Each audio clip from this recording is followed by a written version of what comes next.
시간에는 대구 열방교회 박세윤 목사님께서 말씀 전해주시겠습니다. 은혜의 시간 되시기 바랍니다.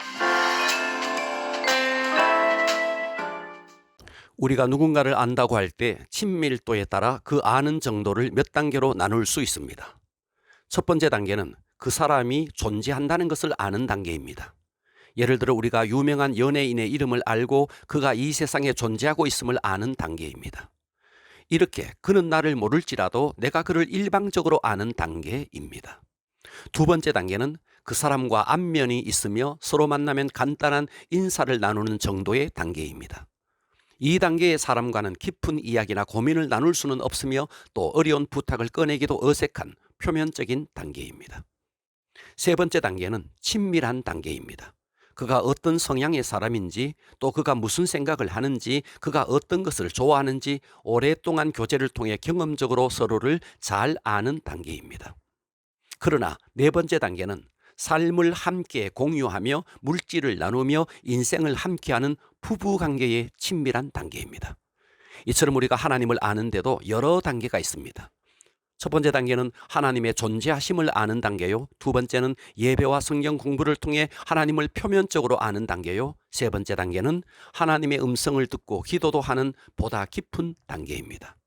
그러나 네 번째 단계는 하나님을 영과 혼과 육으로 경험하고 생활 속에서 교제하며 깊이 하나님을 사랑할 뿐만 아니라 하나님께 사랑받고 있음을 알고 기뻐하는 단계입니다. 하나님은 우리를 이와 같은 친밀한 단계, 곧 신랑과 신부의 단계로 우리를 부르셨습니다. 그러므로 우리가 신앙생활이 수준에 오르려면 예배 참석했다는 종교 행위를 신앙생활이라고 착각해서는 안 됩니다. 더 깊은 단계, 곧 하나님의 임재의 단계로 나가야 합니다. 그런데 오늘날 수많은 볼거리와 첨단의 과학 문명이 발달한 이 시대에 하나님의 임재에 집중하는 것은 정말 어려운 일입니다. 손에는 핸드폰이 떠나지 않고 한 번의 터치로 수많은 영상들이 쏟아지는 이 시대에 무릎을 꿇고 기도하는 시간 이외에 과연 하나님의 임재를 경험할 수 있을까요? 예를 들어 직장에 출근해서 업무를 보는 시간에, 또 여성들은 집안에서 가사일을 하는 그 시간에, 복잡한 출퇴근 시간에 과연 하나님의 임재를 경험할 수 있을까요? 그런데 바로 그 시간에 하나님의 임재를 경험할 수 있어야 합니다. 수도원의 식당에서 일하던 로렌스 형제가 쓴 하나님의 임재 연습에서 그는 이렇게 말합니다. 냄비와 후라이팬과 모든 사물의 주인 되신 여호와여, 식사 준비와 설거지로 나를 성인이 되게 하옵소서. 로렌스 형제는 식사를 준비하면서도 하나님과 끊임없이 대화를 나누었고 그렇게 하나님의 임재를 연습하며 신앙의 성숙을 이루었습니다. 그러므로 우리도 하나님의 임재를 경험하며 살아가야 합니다. 그러면 하나님의 임재란 무엇일까요? 임재란 한자로 임할 임, 있을 재, 즉 성령님이 우리 가운데 임하여 있는 것을 영과 혼과 육이 인식하고 인격적으로 경험하는 것을 말합니다. 이것이 신앙생활의 핵심입니다. 하나님의 임재를 경험하려면 그러면 어떻게 해야 할까요? 첫째, 삶이 정결하고 의지가 하나님께 굴복되어야 합니다. 우리는 성령을 모신 하나님의 성전입니다. 성전은 거룩해야 합니다. 말이나 행동이나 삶이 거룩해야 합니다. 죄는 하나님과 우리 사이를 분리시킵니다. 죄에 노출되는 만큼 거룩하신 하나님의 임재는 멀어집니다. 사사기를 보면 그들이 하나님을 찾고 하나님의 임재 속에 거할 때는 평화가 임했고 어떤 이방 나라도 넘보지 못했습니다. 그러나 그들이 하나님을 떠나 죄를 짓고 우상 숭배했을 때 하나님의 임재가 떠나갔고 즉시로 이방 나라들이 쳐들어왔습니다. 그러므로 하나님의 임재를 경험하려면 삶이 정결해야 합니다. 그리고 의지가 하나님께 굴복되어 있어야 합니다. 계속 의도적으로 나를 굴복시키고 주님의 통치 속으로 들어가야 합니다. 그저 삶의 문제를 가지고 하나님께 나와 응답해 달라고 떼쓰는 것이 아니라 내 자신을 복종시켜 주님 제가 듣겠습니다. 말씀해 주십시오. 이렇게 의지가 하나님께 굴복되어야 합니다.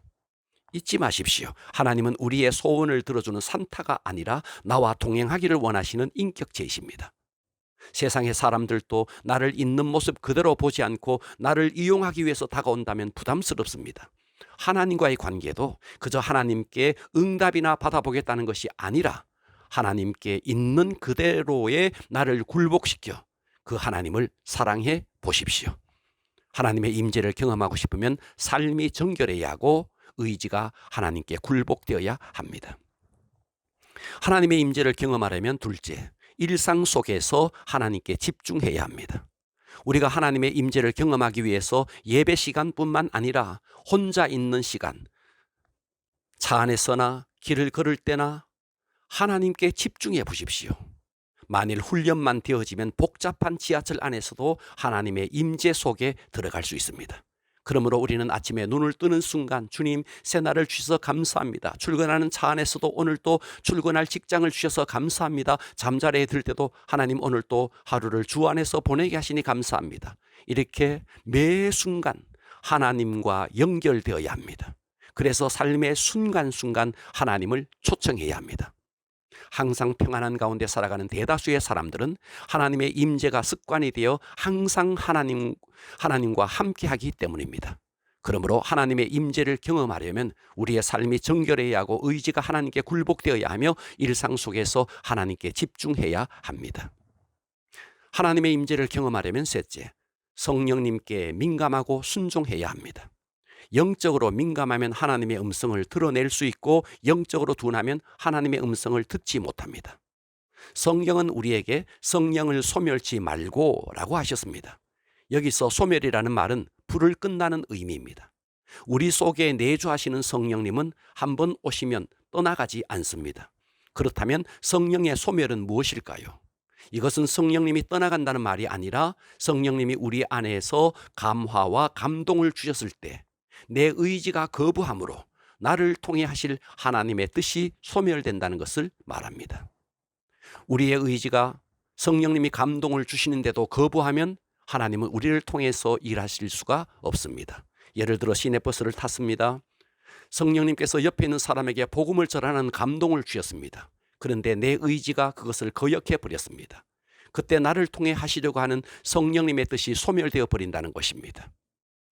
성령님께 순종한다는 것은 성령님이 감동을 주셨을 때 순종으로 반응할 때 성령님은 일하십니다.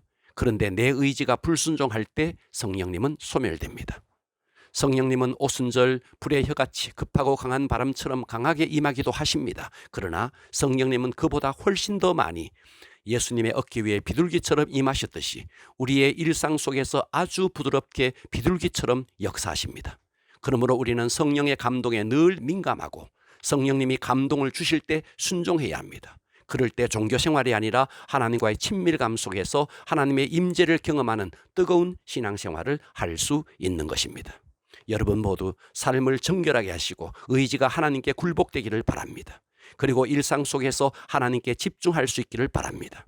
그리고 성령님께 민감하고 또 순종함으로 하나님의 임재 속에 살아갈 수 있기를 주님의 이름으로 축원합니다.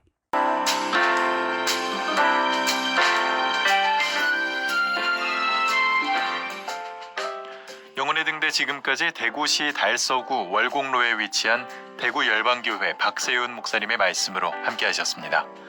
이 시간 방송 들으시고 신앙생활에 도움받기 원하시는 분들은 대구 지역번호 053-636-4944번 대구 열방교회로 전화하시기 바랍니다.